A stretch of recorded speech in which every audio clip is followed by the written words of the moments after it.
Be safe, Rowdy. உன்னை வந்து சென்னையில் மீட் பண்ணுறோம். அழக்கூடாது. ஓகே, அழக்கூடாது ரவுடி. ஓகே, குட் பாய். நீ ஒரு வைல்ட் அனிமல்ரா.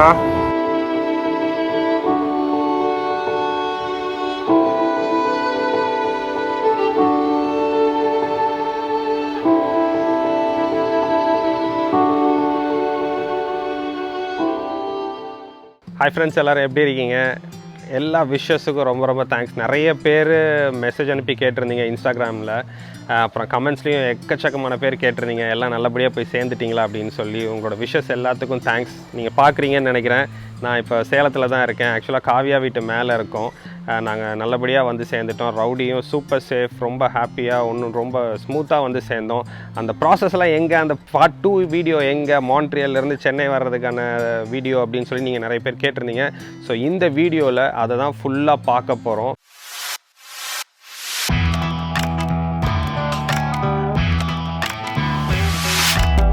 மான்ட்ரியல் இன்டர்நேஷ்னல் ஏர்போர்ட் பார்த்தீங்கன்னா மான்ட்ரியல் டவுன் டவுன் கோர்லேருந்து ஒரு 15-20 கிலோமீட்டர்ஸ் வெளியில் தான் இருக்குது. ஸோ டொரண்டோலேருந்து போகும்போது நீங்கள் மான்ட்ரியல் கோர் சிட்டிக்கு போகிறதுக்கு முன்னாடியே நீங்கள் ஏர்போர்ட் வந்துடுவீங்க. ஸோ நாங்களும் அப்படி தான் போய் சேர்ந்தோம். அதே மாதிரி இன்னும் நிறைய பேர் கேட்டது, மான்ட்ரியல் டு ஆன்டாரியோ மான்ட்ரியல் பார்டரில் உங்களுக்கு செக்கிங்லாம் எதுவும் இல்லையா அப்படின்னு சொல்லிட்டு. ஆக்சுவலாக செக்கிங்லாம் ஒன்றுமே கிடையாது.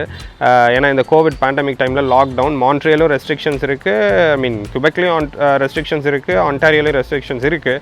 பட் ஆனால் செக் போஸ்ட் எதுவும் கிடையாது. அப்படியே நிறுத்தினாலும் இன்டர்நேஷ்னல் ட்ராவலுக்கு நீங்கள் வேலிடாக ஒரு டிக்கெட் வச்சுருக்கீங்க, நீங்கள் டேரெக்டாக ஏர்போர்ட் தான் போகிறீங்கன்னா அதுவும் one of the essential travel லிஸ்ட்டில் கியூபெக் கவர்மெண்ட் வந்து அதை அலோவ் பண்ணுறாங்க. ஸோ அதனால் எங்களுக்கு அந்த ப்ராப்ளம் எதுவும் வரல.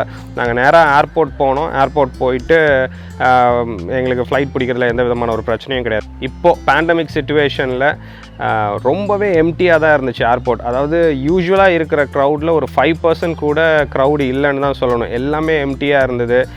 நாங்கள் டேரெக்டாக கத்தார் ஏர்வேஸ் செக்இன் கவுண்டருக்கு போனோம். செக்இன் கவுண்டர்லேயும் பார்த்தீங்கன்னா வெரி ஃபியூ பீப்புள் தான் இருந்தாங்க. பிஸ்னஸ் கிளாஸ் செக்ஷனில் நாங்கள் மட்டும்தான் இருந்தோம். அது ஃபுல்லாகவே எம்டியாக இருந்துச்சு.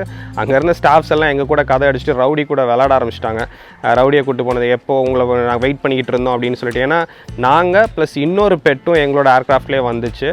ஸோ அதனால் அது அவங்க ஆல்ரெடி செக்இன் பண்ணியிருந்தாங்க. அப்புறம் இவனை கூட்டிகிட்டு போய் இவன் கூட விளாண்டுட்டு இருந்தாங்க கொஞ்சம் நேரம். ஸோ அதுக்கப்புறம் எங்களோட செக்இன் ப்ராசஸும் ரொம்பவே ஸ்மூத்தாக நடந்துச்சு. போகலாமா இல்லை இருக்கலாமா? 5 minutes தான் இங்கே சும்மா இருக்கும். யா, பி சேஃப் ரவுடி. உன்னை வந்து சென்னையில் மீட் பண்ணுறோம். அழக்கூடாது. ஓகே, அழக்கூடாது ரவுடி. ஓகே, குட் பாய். நீ ஒரு வைல்ட் அனிமல்ரா.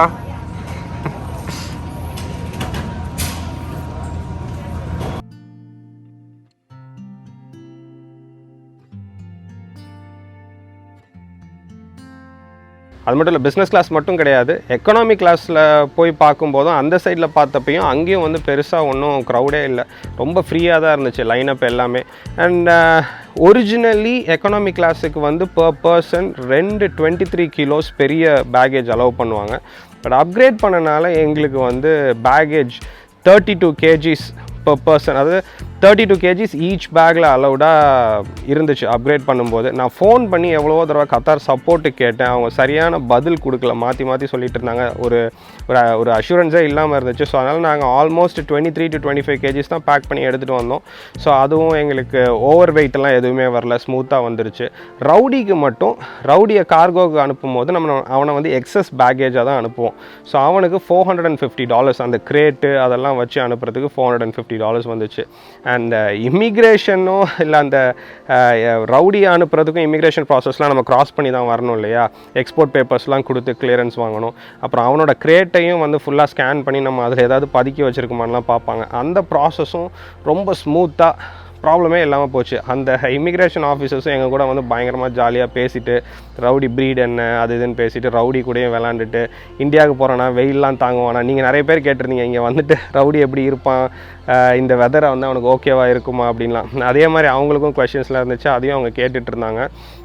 ஒரு நல்ல எக்ஸ்பீரியன்ஸாக இருந்துச்சு. மேபி அவங்களுக்கு ரொம்ப பிஸியாக நிறைய கூட்டமாக இருந்துச்சுன்னா இந்த அளவுக்கு ஃப்ரெண்ட்லியாக இருந்திருப்பாங்களான்னு தெரியல. யூஸ்வலாக கனடியன்ஸ் ஃப்ரெண்ட்லியாக தான் இருப்பாங்க, பட் இந்த தடவை எக்ஸ்ட்ரா ஃப்ரெண்ட்லியாக இருந்த மாதிரி இருந்துச்சு. அது ஒரு நல்ல மொமெண்ட். அதே மாதிரி ரவுடிக்கு இந்த வெதர் வந்து ஓகே தாங்க. ஏன்னா கேனடாலேயும் சம்மர் வரும், சம்மருக்கு நாங்கள் அவனை பீச்சுக்கெலாம் கூட்டிகிட்டு போவோம், அதெல்லாம் பெரிய ப்ராப்ளமாக இருக்காது. ஏன்னா இங்கேயும் வந்து இப்போ 24 hours அவனை வெயிலே வச்சுருக்கோம் அப்படின்னா கொஞ்சம் எக்ஸாஸ்ட் ஆகும், அடிக்கடி தண்ணி குடிப்பான், எக்ஸாஸ்ட் ஆகும்.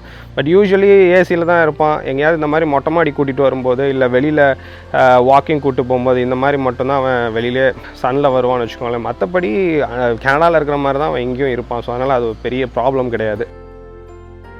அண்ட் இப்போ நீங்கள் பார்த்துட்ருக்கிறது தான் ரவுடியை ஏர்போர்ட் அஃபிஷியல்ஸ் எங்கள்கிட்ட கடைசியாக ஏர்க்ராஃப்ட்டுக்கு கூட்டிகிட்டு போகும்போது நாங்கள் எடுத்த வீடியோ. ஸோ இதுக்கப்புறம் நாம் ரவுடியை வந்து சென்னை வந்ததுக்கப்புறம் தான் மீட் பண்ணுவோம்.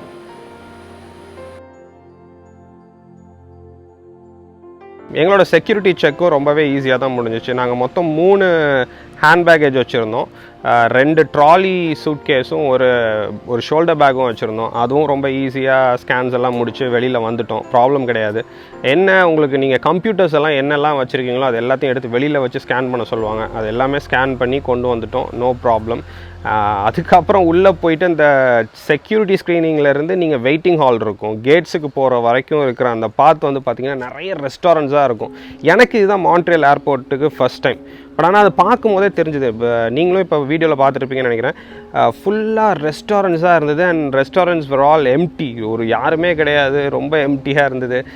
இதுவே ஐ திங்க் மற்ற நேரத்தில் நான் பேண்டமிக் டைமில் போயிருந்தோம் அப்படின்னா செம்ம பிஸியாக இருந்திருக்கும்னு நினைக்கிறேன். பீப்புளாக, பார்ட்டியாக, ஜாலியாக, ஃபன்னாக இருந்திருக்கும்னு நினைக்கிறேன். பட் அதெல்லாம் ஒரு மிஸ்ஸிங் தான். ஏர்க்ராஃப்ட்ஸும் வந்து நிறைய கேட்ஸ் வந்து எம்டியாக இருந்துச்சு. வெரி செலக்டட் ஃபியூ ஏர்க்ராஃப்ட்ஸ் மட்டும்தான் இருந்துச்சு. அதில் ஒன் ஆஃப் தி ஏர்க்ராஃப்ட் நம்ம போகிற aircraft Qatar Airways on time வந்து அங்கே ஆல்ரெடி நின்றுட்டு இருந்தது. ஸோ அதனால் நாங்கள் போயிட்டு வெயிட்டிங் ஹாலில் கேட்ஸுக்கு முன்னாடி கொஞ்சம் நேரம் தான் நின்னோம். அதுக்கப்புறம் போர்டிங் வந்து ஃபஸ்ட் எடுத்த உடனே பிஸ்னஸ் கிளாஸுக்கு தான் ஸ்டார்ட் பண்ணுவாங்க. ஸோ அதனால் எங்களுக்கு அந்த பிரச்சனை இல்லை. உடனே கூப்பிட்ட உடனே நாங்கள் நேராக போயிட்டு ஃப்ளைட்டில் ஏற போயிட்டோம்.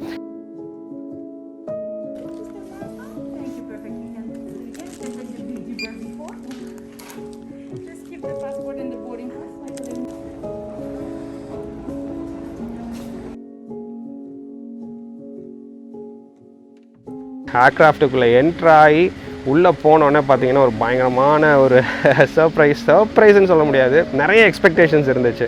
கத்தார் ஏர்வேஸோட பிஸ்னஸ் கிளாஸ் எப்படி இருக்கும் அப்படின்னு சொல்லிட்டு. இப்போ நாங்கள் முதல்ல ஏறுறது இப்போ நாங்கள் போயிட்டுருக்கிறது பார்த்தீங்கன்னா கத்தார் ஏர்வேஸோட Q Suite business class. Qatar ஏர்வேஸோட இந்த Q Suite பிஸ்னஸ் கிளாஸ் எல்லா ஏர்க்ராஃப்ட்லையும் இருக்காது. பட் எங்களோட மான்ட்ரியல் டு தோஹா ஃப்ளைட் வந்து Q Suite பிஸ்னஸ் கிளாஸ் இருக்குது. அது ஒவ்வொரு நீங்கள் நீங்கள் ஃப்ளைட் டிக்கெட் புக் பண்ணும்போது பார்த்தீங்கன்னா உங்கள் ஃப்ளைட்டில் வந்து Q Suite பிஸ்னஸ் கிளாஸ் இருக்கா இல்லையா அப்படின்றத நீங்கள் தெரிஞ்சுக்கலாம். அந்த Q Suite பிஸ்னஸ் கிளாஸ் தான் வேர்ல்ட்லேயே ரேங்க் நம்பர் 1 பிஸ்னஸ் கிளாஸ். ஆக்சுவலாக எங்களோட எக்ஸ்பீரியன்ஸும் அதே மாதிரி தாங்க இருந்துச்சு. அண்ட் கத்தார் ஏர்வேஸோட Q Suiteலையோ பிஸ்னஸ் கிளாஸ்லையோ புக் பண்ணும்போது நீங்கள் ரொம்ப காஷியஸாக புக் பண்ணணும். கப்புள்ஸாக வந்தீங்கன்னா உங்களோட சீட் செலெக்ஷனுக்கு சொல்கிறேன். ஏன்னா சைடில் இருக்கிற விண்டோ சீட்ஸ் பார்த்தீங்கன்னா ஒரே ஒரு ரோ தான், அதில் வந்து 2 சீட் இருக்காது, தனித்தனியாக ஒவ்வொரு சீட்டாக இருக்கும் விண்டோவுக்கு பக்கத்தில். அண்ட் சென்டர் சீட்ஸ் வந்து 2 சீட் இருக்கும் ஒன்றா. நீங்கள் கப்புள்ஸாக வரும்போது நீங்கள் விண்டோ சீட்ஸ் வேணும்னா நீங்கள் ரைட் சைட்லேயோ லெஃப்ட் சைட்லேயோ முன்னாடி பின்னாடி அப்படி தான் புக் பண்ணணும். அண்ட் தனியாக தான் நீங்கள் உட்காருவீங்க. நானும் ரொம்ப யோசிச்சேன் இந்த சென்டர் சீட்டு வந்து எடுக்கலாமா அப்படின்னு சொல்லிட்டு. ஏன்னா நீங்கள் சென்டர் சீட் எடுத்திங்கன்னா 2 பேரும் ஒன்றா தான் இருப்பீங்க கப்புள்ஸாக வந்தீங்கன்னா. அண்ட் அதை அவங்க எல்லாம் ஃபுல்லாக ரெக்ளைன் பண்ணி ஒரு பெரிய பெட் மாதிரி பண்ணிவிடுவாங்க. இது நான் வேறு வீடியோஸ்லலாம் நான் பார்த்துருந்தேன். அப்புறம் ஆஃப்டர் லாட் ஆஃப் திங்கிங் நான் என்ன பண்ணேன்னா, ஓகே விண்டோ எடுத்துருவோம். ஏன்னா அந்த டேக் ஆஃப் லேண்டிங்லாம் பார்க்குறது எனக்கும் சரி காவியாவுக்கும் சரி ரொம்ப பிடிக்கும். அது ஒரு செம்ம எக்ஸ்பீரியன்ஸாக இருக்கும். ஸோ அதனால் விண்டோ சீட் எடுத்துருவோம் அப்படின்னு சொல்லிட்டு தனித்தனியாகவே நாங்கள் புக் பண்ணோம். அண்ட் எனக்கு ஒரு சின்ன கெஸ் இருந்துச்சு, ஓகே இன்கேஸ் ஃப்ளைட் சரியாக ஃபுல் ஆகலை அப்படின்னா நம்ம கேட்டு பார்ப்போம் தூங்குறதுக்கு அதை எடுத்துக்கலாமா அப்படின்னு சொல்லிட்டு. இல்லை மேபி அவங்களே ஆஃபர் பண்ணாங்கன்னா நல்லாயிருக்கும்ல அப்படின்னு சொல்லிட்டு ஒரு கெஸ்ஸில் வந்து நான் இந்த விண்டோ சீட் தான் புக் பண்ணேன். ஸோ 2 பேருமே வந்து முன்னாடி பின்னாடி ஃபேஸ் பண்ணி ஆப்போசிட் டைரெக்ஷனில் விண்டோ சைடில் உட்காந்துருந்தோம். அண்ட் ஏறின உடனே ஒரு பயங்கரமான க்ரீட்டிங். அவங்க ஏர் ஹோஸ்டஸ் வந்து எக்ஸ்பிளைன் பண்ணாங்க இந்த பிஸ்னஸ் கிளாஸ் எப்படி ஒர்க் பண்ணும், இதில் என்னென்ன அம்யூனிட்டிஸ் இருக்குது, அதெல்லாம் ஒவ்வொன்றா பார்ப்போம். இதுக்குள்ளே என்னென்ன அம்யூனிட்டிஸ் இருக்குது, இது எப்படி ஒர்க் ஆகுது அப்படின்னு சொல்லிட்டு எல்லாம் இது பண்ணாங்க. எனக்கு தனியாக ஒருத்தர் எக்ஸ்பிளைன் பண்ணிட்டு இருந்தாங்க, காவியாவுக்கு தனியாக ஒருத்தர் எக்ஸ்பிளைன் பண்ணிட்டு இருந்தாங்க. But they figured out. நாங்கள் 2 பேரும் கப்புள்ஸ் அப்படின்றத ஃபிகர் அவுட் பண்ணிவிட்டு, ஏன் நீங்கள் வந்து இங்கே புக் பண்ணிட்டீங்க, நீங்கள் அங்கே மூவ் பண்ணுறீங்களா, நாங்கள் அந்த சென்டர் சீட்டுக்கு மாற்றட்டுமா அப்படின்னாங்க. நான் சொன்னேன் இல்லை எனக்கு விண்டோ சீட் வேணும், ஸோ அதனால தான் நாங்கள் இங்கே எடுத்தோம், இட்ஸ் ஓகே அப்படின்னு. அவங்க சொன்னாங்க ஓகே தட்ஸ் ஓகே, நீங்கள் விண்டோ சீட்டும் வச்சுக்கோங்க, பிரச்சனை கிடையாது. நைட்டு சாப்பிட்றதுக்கு தூங்குறதுக்கு அதுக்கெல்லாம் நான் அதுக்கு வந்து உங்களுக்கு நான் அரேஞ்ச் பண்ணி தரட்டா அப்படின்னாங்க. வா அமேசிங்காக இருக்கும், பண்ணி தரீங்களா அப்படின்னா அவங்களும் ஒன்றும் சலிச்சிக்காமல் ரொம்ப ஹாப்பியாக அங்கேயும் வந்து அந்த ஃபுல் செட்டப், அதில் சென்டரில் வந்து ஒரு தடுப்பு மாதிரி இருக்கும், அந்த தடுப்பையும் ரிமூவ் பண்ணி அதை ஃபுல்லாக ஒரு கேபின் மாதிரி ஆக்கி எங்களுக்கு வந்து ஒரு பெரிய குவீன் சைஸ் பெட் மாதிரி வந்து பண்ணி கொடுத்தாங்க. ஸோ நாங்கள் அங்கே தான் வந்து சாப்பிட்டோம், தூங்கினதெல்லாம் அங்கே தான். அண்ட் ஏறின உடனே அவங்களோட க்ரீட்டிங்கே பார்த்தீங்கன்னா எடுத்த உடனே ஒரு வெல்கம் ட்ரிங்க் எனக்கு கொடுத்த வெல்கம் ட்ரிங்க் பார்த்தீங்கன்னா லெமன் அண்ட் மின்ட் ஜூஸ். செம்ம டேஸ்ட்டாக இருந்துச்சு. நான் கடகடன்னு குடிச்சிட்டேன், ஏன்னா ரொம்ப ட்ராவலிங், அப்புறம் அலைஞ்சது 3 hours இந்த செக்இன் ப்ராசஸ் அது இதுன்னு சொல்லிட்டு கொஞ்சம் எக்ஸாஸ்டிங்காக தான் இருந்துச்சு ஃப்ளைட்டில் போய் ஏறி உட்காரும் போது. டக்குன்னு ஒரு ட்ரிங்க் கொடுத்த உடனே லெமன் அண்ட் மின்ட் ஜூஸ் செம்மையாக இருந்துச்சு. குடிச்சு முடிச்சு உடனே ஹாஸ்டர்ஸ் வந்தாங்க, என்ன குடிச்சிட்டிங்களா, உங்களுக்கு இன்னொன்று வேணால் தரட்டுமா அப்படின்னாங்க. ஓகே கொடுங்க அப்படின்னு சொல்லிட்டு இன்னொன்னையும் குடிச்சிட்டு உட்காந்துருந்தேன்.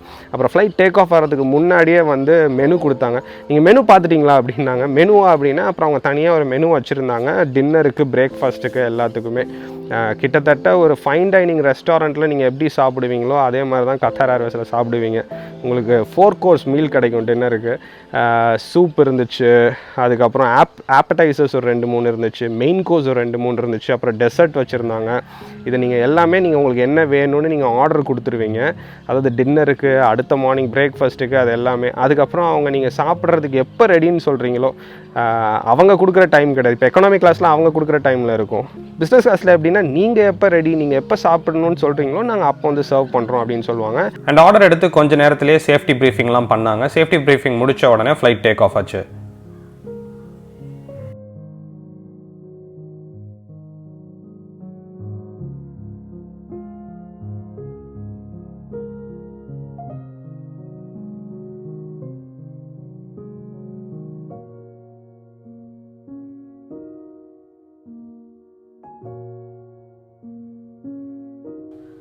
ஃப்ளைட் டேக் ஆஃப் ஆகி கொஞ்சம் நேரத்திலே வந்து கேட்டாங்க சாப்பிட்றீங்களா அப்படின்னு சொல்லிட்டு. நாங்கள் சாப்பிட்றோம் ஓகே அப்படின்னு சொன்ன உடனே நமக்கு அந்த மிடில் ரோவில் இருக்கிற சீட்ஸ் எல்லாம் நாங்கள் 2 பேரும் உட்காந்து சாப்பிட்றதுக்காக செட் பண்ணி கொடுத்தாங்க. இப்போ நீங்கள் பார்த்துட்டு இருக்கிறதா நம்ம சீட்.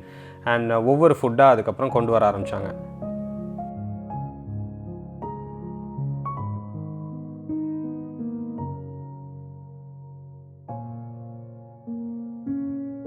அண்ட் ஒவ்வொன்றா கொண்டு வருவாங்க. ஃபஸ்ட்டு வந்து சூப்போ இல்லை ஆப்படைசர்ஸோ கொண்டு வந்து கொடுப்பாங்க. ஆப்ஸ் முடிஞ்சதுக்கப்புறம் உங்களுக்கு மெயின் கோர்ஸ் கொண்டு வந்து கொடுப்பாங்க. மெயின் கோர்ஸ் முடிஞ்சதுக்கப்புறம் டெசர்ட், அதெல்லாம் எடுத்துகிட்டு போய் டெசர்ட் கொண்டு வந்து கொடுப்பாங்க. அப்புறம் உங்களுக்கு ட்ரிங்க்ஸ் என்ன வேணுமோ, ஆல்கஹாலிக் நான் ஆல்கஹாலிக் எது வேணுமோ அவங்க இம்மிடியேட்டாக வந்து ரீஃபில் பண்ணிகிட்டே இருந்தாங்க. என்ன குடிக்கிறீங்க, டீ காஃபி வேணுமா, என்ன ஏது, நீங்கள் முழிச்சிருந்தீங்கன்னா போதும், என்ன சாப்பிட்றீங்க என்ன குடிக்கிறீங்க, இதே மாதிரி தான் போயிட்டு இருந்துச்சு. ஸோ அண்ட் அது ஒரு செம்ம எக்ஸ்பீரியன்ஸாக இருந்துச்சு. நிறைய 5-star ஹோட்டல் போயிருக்கோம், ஆனால் 5-star ஹோட்டல்ஸில் கூட இந்த அளவுக்கு ஒரு எக்ஸ்பீரியன்ஸ் இருந்தது கிடையாது. அவ்வளோ பியூட்டிஃபுல்லான ஒரு எக்ஸ்பீரியன்ஸ் இருந்துச்சு இந்த ஜேர்னியில்.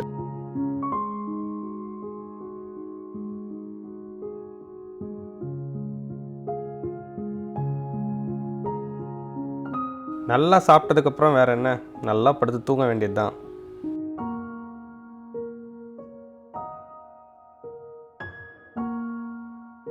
நல்லா சூப்பராக ஒரு தூக்கம் போட்டு எந்திரிச்சாச்சு. எந்திரிச்சதுக்கப்புறம் விண்டோவை திறந்து பார்த்தா ஒரு பியூட்டிஃபுல்லான வியூ, கிளியர் ஸ்கை, ஒரு சூப்பரான ஒரு வியூ இருந்துச்சு.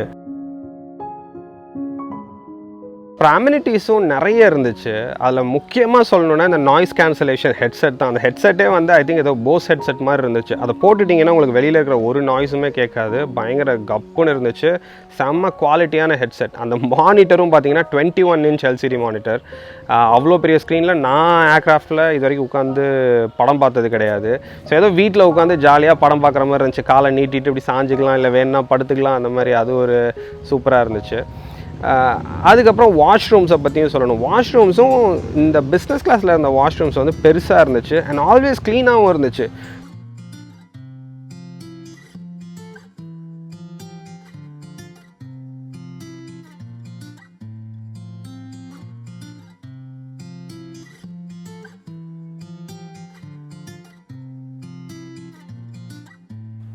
அது இல்லாமல் வேறு அம்யூனிட்டிஸ்னு பார்த்தீங்கன்னா க்ரீம்ஸு, அப்புறம் ஃபேஸ் வாஷ், சாக்ஸு, அப்புறம் பைஜாமா கூட கொடுத்தாங்க நம்ம நைட்டில் போட்டு தூங்குறதுக்காக. இன்கேஸ் ஜீன்ஸ் எல்லாம் போட்டு வந்திருந்தீங்க அப்படின்னா பைஜாமா மாற்றிட்டு தூங்குறதுக்கு.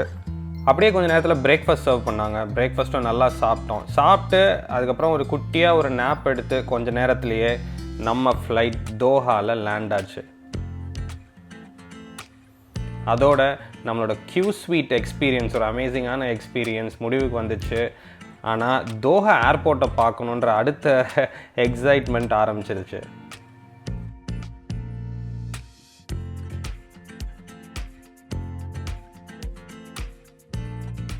இந்த தோஹா இன்டர்நேஷ்னல் ஏர்போர்ட் பார்த்தீங்கன்னா வேர்ல்ட்லேயே 3rd பெஸ்ட் ஏர்போர்ட். ஃபஸ்ட்டு வந்து சாங்கி ஏர்போர்ட் சிங்கப்பூரில், third not busiest best airport வந்து நம்ம தோஹா இன்டர்நேஷ்னல் ஏர்போர்ட் தான். இப்போ ரீசெண்டாக 7 இயர்ஸ் முன்னாடி தான் இந்த ஏர்போர்ட் ஓப்பன் பண்ணியிருக்கிறாங்க. அண்ட் இதில் நிறைய ஏரியா பார்த்தீங்கன்னா ஆர்டிஃபிஷியலாக ஓஷனில் இவங்க லேண்ட் க்ரியேட் பண்ணி இந்த ஏர்போர்ட்டை வந்து கன்ஸ்ட்ரக்ட் பண்ணியிருக்காங்க. ஸோ இதுக்கு போகணும் அப்படின்னு ரொம்ப நாள் ஆசை. இந்த டைம் வந்தது ரொம்பவே ஹாப்பியாக இருந்துச்சு.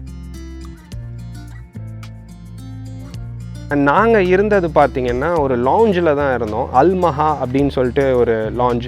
அதுக்கு இன்னொரு பேரும் சொல்கிறாங்க, ஆரிக்ஸ் அப்படின்னு சொல்லியும் எழுதியிருந்துச்சு. ஸோ ரெண்டும் ஒரே இடத்துல தான் இருக்குது. அல்மஹா லாஞ்ச் ஒரு ஆரிக்ஸ் லாஞ்ச் ரெண்டும் ஒன்று தான் நினைக்கிறேன். அண்ட் அங்கே வந்து என்ன வழக்கமாக எல்லா லாஞ்சிலையும் இருக்கிற மாதிரி தான் சாப்பாடு இருந்துச்சு. சாப்பாடு, ட்ரிங்க்ஸ் அது நார்மலாக இருக்கிறது தான். அண்ட் ஷவர் ரூமும் இருந்துச்சு.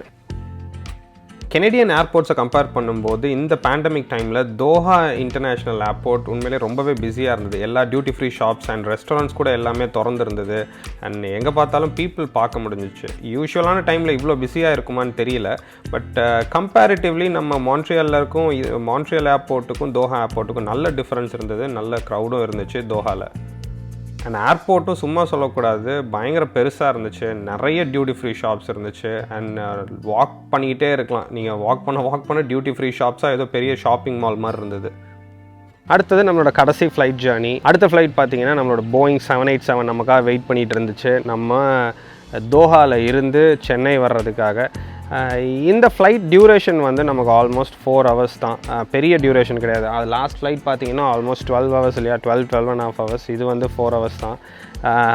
அண்ட் இதோட பிஸ்னஸ் கிளாஸ் வந்து கியூ ஸ்வீட் கிடையாது. இதுவும் கியூ ஸ்வீட்டாக இருக்கும் அப்படின்னு நான் நினச்சேன். ஐ மீன் முன்னாடியே தெரியும் இது கியூ ஸ்வீட் இல்லை அப்படின்னு சொல்லிட்டு. பட் அப்புறம் ஆனால் இதையும் எக்ஸ்பீரியன்ஸ் பண்ணி பார்த்தா தானே தெரியும். இதுலேயும் அந்த சர்வீஸ் வந்து பார்த்திங்கன்னா ப்ரிட்டி மச் அதே மாதிரி தான் இருந்துச்சு. நமக்கு பழைய ஃப்ளைட்டில் வந்து ஏர் ஹாஸ்டஸ் வந்து ஃபஸ்ட்டு கேட்டாங்க. அதுக்கப்புறம் அவங்களோட சூப்பர்வைசர் வந்து நம்மளை கவனிச்சிக்கிட்டாங்க. அவங்க சர்வ் பண்ணது, ஆர்டர் எடுத்தது எல்லாமே ப்ரிட்டி மச் அதே மாதிரி தான் இருந்துச்சு. பட் ஒரு ஸ்மால் ஃப்ராக்ஷனில் பார்த்திங்கன்னா எங்களுக்கு அந்த பழைய ஃப்ளைட்டில் இருந்த சர்வீஸ் வந்து கொஞ்சம் மச் பெட்டராக கொஞ்சம் பெட்டராக இருந்த மாதிரி ஒரு ஃபீல். அது கியூ ஸ்வீட்டுக்கே உண்டான ஸ்பெஷல் ட்ரைனிங்காக இல்லை என்னன்னு தெரியல. ஒரு சின்ன ஃபீல் தான் அது. Person to person I think crew to crew differ ஆகும் இல்லையா. மேபி இதே க்ரூ அந்த ஏர்க்ராஃப்ட் போய் இன்னொரு நாளில் போயிருந்தோம் அப்படின்னா மேபி இன்னும் பெட்டராக இருக்கலாம். I don't know. பட் நல்லா இருந்தது. அகைன் இது வந்து ஷார்ட் டியூரேஷன் தான். அங்கே வந்து நாங்கள் 2-3 மீல் சாப்பிட்டோம் அந்த பெரிய ஃப்ளைட்டில், ஐ மீன் லாங் ஜேர்னியில். இதில் வந்து ஒரே ஒரு மீல் தான். And less interaction with the crew. So அதனால் வந்து மேபி அதனால அப்படி தெரிஞ்சுதான்னு தெரியல. பட் ஓவராலாக ஃப்ளைட் ஜேர்னி வந்து ஸ்மூத்தாக தான் போச்சு. சேம் திங், ஆன் டைமில் வந்து சென்னை ஏர்போர்ட்டில் லேண்ட் ஆகிட்டோம். சென்னை ஏர்போர்ட்டில் லேண்ட் ஆனதுக்கப்புறம் தான் ஒரு பெரிய டிஃப்ரென்ஸ் தெரிஞ்சுது. நிறைய க்ரௌட் இருந்துச்சு. இந்த ரெஸ்ட்ரிக்ஷன்ஸ் எல்லாம் கனடாலேயும் சரி கட்டார்லேயும் சரி நல்லா கடைப்பிடிச்சாங்க. அதாவது இந்த சோஷியல் டிஸ்டன்சிங்லேருந்து எல்லாமே. நம்ம சென்னை ஏர்போர்ட் வந்த உடனே பார்த்திங்கன்னா நிறைய க்ரௌட் இருந்துச்சு. சோஷியல் டிஸ்டன்சிங் பெருசாக அவங்க மெயின்டைன் பண்ணலை. எல்லோரும் கொஞ்சம் க்ரௌடட் ஆக ஆரம்பிச்சிட்டாங்க. இமிக்ரேஷன் ப்ராசஸ் ஒன்றும் பிரச்சனை கிடையாது. பேகேஜ் எங்களுக்கு உடனே வந்துருச்சு. அகெயின் பிஸ்னஸ் கிளாஸ் பேகேஜ்ன்றதுனால முன்னாடியே போட்டாங்க. ஃபஸ்ட் எடுத்தோடனே அந்த பேகேஜ் தான் வந்துச்சு. நாங்கள் நேராக பெல்ட்டுக்கு போகிறோம். பெல்ட்டுக்கு போனோன்னே எங்கள் பேகேஜ் வந்துச்சு, எடுத்து வச்சிட்டோம். பட் ரவுடிக்கு நாங்கள் இன்னொரு 20-25 minutes வெயிட் பண்ண வேண்டியிருந்துச்சு.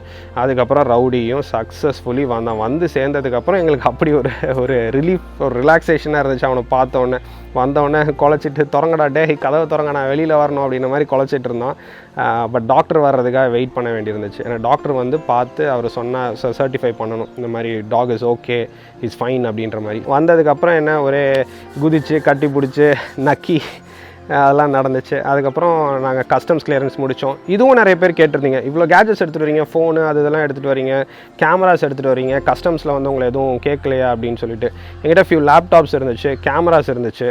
ஸோ அது வந்து கஸ்டம்ஸில் ஸ்க்ரீன் பண்ணாங்க. ஸ்க்ரீன் பண்ணி கேட்டாங்க, இவ்வளோ கேஜெட்ஸ் கொண்டு வரீங்க, எதுக்கு, என்ன, நீங்கள் இந்தியாவிலேயே இருக்க போகிறீங்களா இல்லை வந்து போகிறீங்களா அப்படின்னு சொல்லிட்டு. நான் சொன்னேன், இல்லை ஒரு 1 or 2 years இங்கே இருக்கலான்னு தான் வந்திருக்கோம், depending on the situation. So நாங்கள் இங்கே இருக்கிற மாதிரி இருக்குது அப்படின்னு சொல்லிட்டு. ஸோ இதுக்கெல்லாம் பில்ஸ் இருக்கா அப்படின்னு கேட்டாங்க. பில்ஸ் இல்லை, இதெல்லாம் வாங்கி ரொம்ப நாள் ஆச்சு, என்கிட்ட பில்ஸ் கிடையாது அப்படின்னாங்க. ஜென்ரலி கஸ்டம்ஸ் படி அலவுடு கேட்டகரின்னு பார்த்தீங்கன்னா ஒரு மேலுக்கு 50,000 rupees தான். 50,000 rupeesக்கு வர்த்தான ப்ராடக்ட்ஸு, ஃபீமேலுக்கு வந்து 1 lakh rupees வர்த்தான ப்ராடக்ட்ஸு. ஸோ நம்ம நிறைய கொண்டு வரும்போது ஆப்வியஸ்லி கஸ்டம்ஸுக்கு நம்ம டியூட்டி கொடுத்து தான் ஆகணும். ஸோ அதில் எனக்கு சர்டன் ப்ராடக்ட்ஸுக்கு வந்து எனக்கு டியூட்டி கட்ட சொன்னாங்க. எனக்கு டோட்டலாக 15,000 Indian rupees வந்து நான் டியூட்டி கட்டினேன். ஏன்னா அதுதான் லா, அதை நம்ம எதுவும் இது பண்ண முடியாது, அதை நான் கம்ப்ளைண்ட்டும் சொல்ல முடியாது. பட் ஓவராலாக கஸ்டம்ஸில் வந்து ரொம்ப ஒரு ஜென்யூனாக நடந்துக்கிட்டாங்க, ஒரு பொறுமையாக பேசுனாங்க. இல்லை சார் இதுதான் மேட்ரு, இப்படி தான் நீங்கள் பண்ணணும் அது இதுன்னு சொல்லிட்டு. நானும் சொல்லி பார்த்தேன், எவ்வளவோ சொல்லி பார்த்தேன். சில ப்ராடக்ட்ஸுக்குலாம் அவங்க வேணான்ட்டாங்க. சரி மற்றதெல்லாம் விட்டுருவோம் சார், நீங்கள் அதெல்லாம் நிறைய கட்ட தேவை கிடையாது, இந்த ஒரு ஃபியூ ஐட்டம்ஸ்க்கு மட்டுமா அது கட்டுங்க அப்படின்னு சொன்னாங்க. ஸோ அதை நான் வந்து பே பண்ணிட்டேன். வெளியில் வந்ததுக்கப்புறம் தான் பெரிய இது அடுத்த ஒரு விஷயம், Covid PCR test. Covid PCR test இவ்வளோ மோசமாக ஆனஸ்ட்டாக நான் வேறு எங்கேயும் பண்ணது கிடையாது. அவங்க உட்கார வச்சு த்ரோட் ஸ்வாப் எடுத்தாங்க. அது ஆக்சுவலாக த்ரோட்லேயே படலை. நான் சொன்னேன் இந்த மாதிரி என்ன படவே இல்லை அப்படின்னா, அவன் திரும்பியும் விட்டு பண்ணாங்க. லைட்டாக அப்படி லைட்டாக டச் ஆச்சு. இல்லை சார் இது போதும் சார் அப்படின்ட்டான். அப்புறம் திரும்பி வந்து நோஸில் விட்டாங்க. நோஸில் விட்டதும் அப்படி தான், இப்படி விட்டாங்க, எடுத்தாங்க, இல்லை போங்க அப்படின்ட்டாங்க. இவ்வளோதானா அப்படின்னா, ஆமாம் சார் அவ்வளோதான் போங்க அப்படின்ட்டாங்க. ஸோ அது ஒரு டெஸ்ட்டில் வந்து எனக்கு ஒரு ஜென்யூனிட்டி இல்லாத மாதிரி இருந்துச்சு. அதுக்கப்புறம் நாங்கள் ஏர்போர்ட்லேருந்து நாங்கள் சேலத்துக்கு வந்தோம். சேலத்துலேருந்து ஒரே ஸ்ட்ரெச் தான், வழியில் எங்கேயுமே நிறுத்தலை. ஏர்போர்ட்லேருந்து நேராக வீட்டுக்கு வந்தோம். வீட்டுக்கு வந்தோடனே ரவுடி காவியா வீட்டுக்கு தான் வந்திருக்கோம். நான் ஆக்சுவலாக இன்னும் நான் எங்கள் வீட்டுக்கே போகல. இந்த 2 weeks குவாரண்டைன் முடிச்சுட்டு அதுக்கப்புறமா தான் எங்கள் வீட்டுக்கு போகலாம் அப்படின்றதுக்காக நாங்கள் காவியா வீட்டிலே தான் இருக்கோம் இப்போதைக்கு. வந்தவொடனே காவியா வீட்டில் இன்னொரு டாக் இருக்குது, அவன் பேர் வந்து கில்லி. அவன் வந்து ஷிட்ஸு. ரவுடியோட ப்ரீட் வந்து பார்த்திங்கன்னா மீக்கி, கில்லி வந்து ஷிட்ஸு. ரவுடி நாங்கள் எடுத்ததுக்கப்புறம் காவியாவோட தம்பி வந்து ரிஷி வந்து டாக் வேணும் அப்படின்னு சொல்லிட்டு ஷிட்ஸு அடாப்ட் பண்ணான். ஸோ அதனால் அவங்க 2 பேரும் இப்போ வீட்டில் ஒரே கலவரம். ரவுடியும் கில்லியும் ஓடி திரிஞ்சு விளையாண்டுக்கிட்டு ஒரு கசின் பிரதர்ஸ் பாண்டிங்கில் பயங்கரமாக அடிச்சுக்கிட்டு இருக்காங்க. அவங்களுக்கு பஞ்சாயத்து பண்ணி வைக்கிறது தான் இப்போ என்னோடய ஃபுல் டைம் ஒர்க்காக இருக்குது. இந்த வீடியோ பிடிச்சிருந்துச்சுன்னா மறக்காமல் சப்ஸ்கிரைப் பண்ணுங்கள். இன்னும் நிறைய வீடியோஸ் வருது. இந்தியாவில் என்னெல்லாம் பண்ண முடியுமோ எல்லாம் பண்ணி வீடியோ போட்டுகிட்டே இருக்க போகிறேன். இது வரைக்கும் சப்போர்ட் பண்ண மாதிரி கீப் சப்போர்ட்டிங் அஸ். தேங்க்யூ. பாய்.